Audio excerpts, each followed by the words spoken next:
Hello. So, I guess I have a story and I really don't know how I'm gonna go about this. So, it's been a couple years now since I went from having dentures to dental implants, and I did a video like a year or a year and a half ago where I talked about how I talked with a baby voice. And it was tied into how with the dentures I would have to scrunch up my mouth to keep the dentures in, and part of that I was like, oh, and I'm always talking like this, so maybe I should change my voice to go with it. It's interesting in the videos following that video, or the videos following when I got the dental implants, people were like, why do you still scrunch up your mouth? And it's like, oh, this is a habit that I've done for years and years and years. It's not just gonna go away overnight. I had dentures for 14 years, and I'm assuming I did the scrunching thing for maybe like at least 12 of them once they had started to loosen up in my mouth. And so having like a decade-long habit that I did, I wasn't just gonna forget it, like I still do it now. With the baby voice thing, when I was thinking about it, I'm noticing now that I don't have to scrunch my lips all the time, that I feel like I can talk more freely and I maybe don't stutter as much, still stutter. And with that, I've also noticed that I don't do the baby voices. And over the last couple years, I've noticed I've also stopped doing the baby voice, which I thought was entirely tied to having dentures and having to scrunch my mouth. But now that I've had some time to grow up over the couple years and really think about it, I think I'm ready to talk about part of why I was actually doing the baby voice and why I don't feel the need to do it now. So the first time that I was kind of made aware that I was doing this voice was I was living with my sister and brother-in-law, and he had said that he thought it was kind of weird when they were dating and he would come over to see the family, how me and my other sister would like coo at each other and act all cutesy and like pet each other.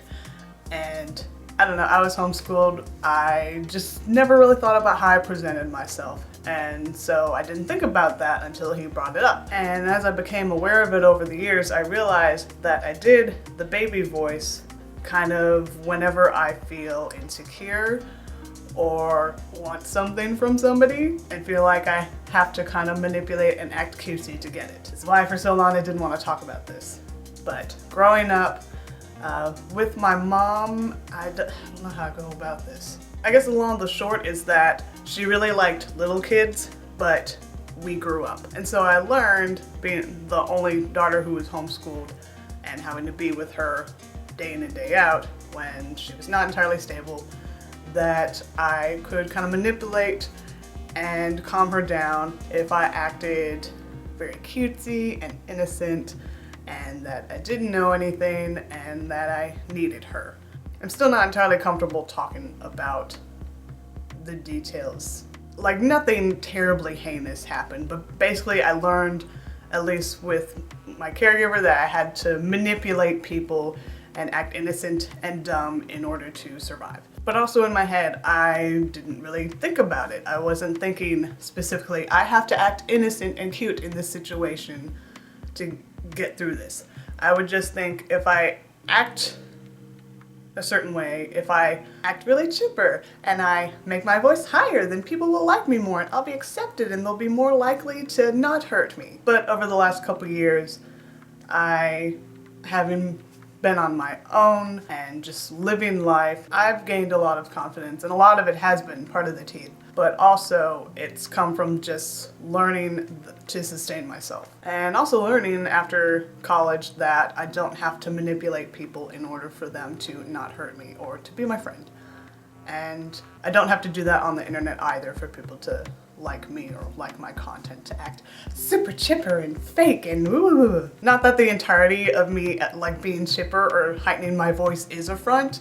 I do like to make videos where I'm more animated and of course cheery and make my voice higher in order to tell stories that are interesting. But all in all, my voice has calmed down a lot, and this is more of like my natural speaking voice, and yeah, that's basically it. I hope this video didn't seem weird or raise bad questions. All in all, I guess I was doing the baby voice initially because of my teeth, and then because I felt like I had to do the voice. And now I don't. Goodbye, the end. So yeah, that's all I really wanted to pop in and say in this video. And I guess whenever I post next, then I will see you. Much love.